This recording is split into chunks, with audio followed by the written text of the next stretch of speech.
നമസ്കാരം. ഇന്ന് കേരളത്തിലെ മാധ്യമങ്ങൾ ചർച്ച ചെയ്യുന്നത് കൊടും ക്രിമിനലായിട്ടുള്ള ഗോവിന്ദചാമിയുടെ ജയിൽ ചാട്ടം സംബന്ധിച്ച വിഷയമാണ്. ഈ വിഷയത്തിൽ നമുക്കും പ്രതികരിക്കാൻ ഉണ്ട്. കണ്ണൂർ ജില്ലയിൽ സെൻട്രൽ ജയിലിൽ അതീവ സുരക്ഷിതത്വത്തോടു കൂടിയിട്ട് പ്രത്യേക സ്വഭാവ പ്രത്യേകതകളും അതുപോലെ തന്നെ ക്രിമിനൽ പശ്ചാത്തലവും കൊലപാതക കേസിലെ പ്രതിയും ജീവപര്യന്തം തടവിന് ശിക്ഷിക്കപ്പെട്ടിട്ടുള്ള ഏകാന്ത തടവുകാരനായിട്ടുള്ള ഗോവിന്ദചാമി എന്ന വികല അംഗനായിട്ടുള്ള വ്യക്തി, അദ്ദേഹം ജയിലിന്റെ അഴികൾ അറുത്തുമുറിച്ച് പുറത്തു പോന്നു എന്ന് പറഞ്ഞാൽ അത് കേരളത്തിലെ സാമാന്യ ബുദ്ധിയുള്ള ജനങ്ങൾക്ക് എങ്ങനെ എന്ന് വിശ്വസിക്കുവാൻ അല്പം പാടുപെടേണ്ടി വരും. ഈ ഒരു സാഹചര്യത്തിലാണ് കഴിഞ്ഞ കുറെ നാളുകളായി കണ്ണൂർ ജയിലില് അവിടെ സ്ഥിരതാമസക്കാരായിട്ടുള്ള പ്രതികൾ അവർക്ക് ലഭിക്കുന്ന സൗകര്യങ്ങൾ, അവർക്ക് ഗവൺമെന്റും ഉദ്യോഗസ്ഥരും ചെയ്തു കൊടുക്കുന്ന ഒത്താശകൾ ഇത് സംബന്ധിച്ചുകൂടി ചർച്ച വിധേയമാകുന്നു എന്ന് സൂചിപ്പിക്കാൻ ആഗ്രഹിക്കുന്നു. സൗമ്യ വധക്കേസില് പ്രത്യേക കോടതി ശിക്ഷിക്കപ്പെട്ട് തൂക്കിക്കൊല്ലുവാൻ വിധിക്കപ്പെട്ട് അതിനുശേഷം ഹൈക്കോടതിയിൽ നിന്ന് സുപ്രീം കോടതിയിൽ അപ്പീൽ പോയി അപ്പീലിന്മേൽ ജീവപര്യന്തമായി തടവിന് ശിക്ഷിക്കപ്പെട്ട ഗോവിന്ദചാമി ഇന്നലെ പുറത്തു വന്നപ്പോൾ ആരോഗ്യ ദൃഢഗാത്രനും കൂടുതൽ സൗന്ദര്യ സമ്പന്നനുമായി കാണുവാൻ സാധിച്ചിരിക്കുകയാണ്. ഇതിൽ നിന്നെല്ലാം ജനങ്ങൾ നാട്ടുഭാഷയിൽ അടക്കം പറയുന്ന ചില കാര്യങ്ങളുണ്ട്. ജയില് സുഖവാസ കേന്ദ്രങ്ങളാണോ എന്ന്.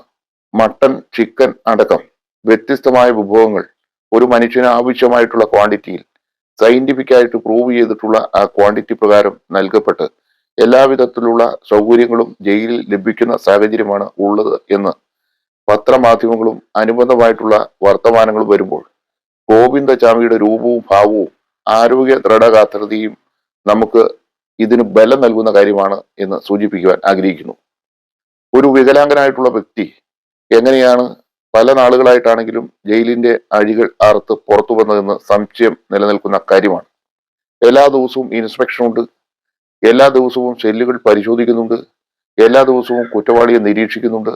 അതിലപ്പുറമായിട്ട് CCTV ക്യാമറകളുടെ പുതിയ സാങ്കേതിക വിദ്യ തന്നെ നിലനിൽക്കുമ്പോൾ ഈ കൈ ഇല്ലാത്ത ഒരു കൊടും ക്രിമിനൽ എങ്ങനെയാണ് ജയിലിൽ ചാടിയത് എന്നുള്ളതെ സംബന്ധിച്ച് സംശയം നിലനിൽക്കുകയാണ്.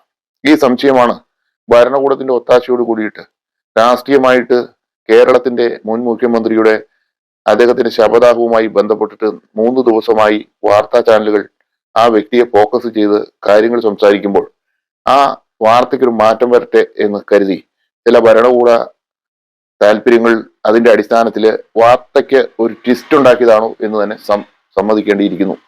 ഏതായാലും അന്വേഷണം നടക്കുന്നുണ്ട്. കേരളത്തിന്റെ ജയിലുകൾ പോലും സുരക്ഷിതമല്ല എന്നുള്ള ഒരു സ്ഥിതിവിശേഷമാണ് നിലനിൽക്കുന്നത്. ആഭ്യന്തര വകുപ്പിന്റെയും ജയിൽ വകുപ്പിന്റെയും തികഞ്ഞ പരാജയമായിട്ട് ഇതിനെ കാണേണ്ടിയിരിക്കുന്നു. ഇത്തരത്തിലുള്ള കൊടും ക്രിമിനലുകളെ തൂക്കിക്കൊല്ലുക തന്നെ വേണം എന്നാണ് ജനഭാഷ്യം എന്നുണ്ടെങ്കിലും നിയമവ്യവസ്ഥയെ നമ്മൾ അംഗീകരിക്കേണ്ടിയിരിക്കുന്നു.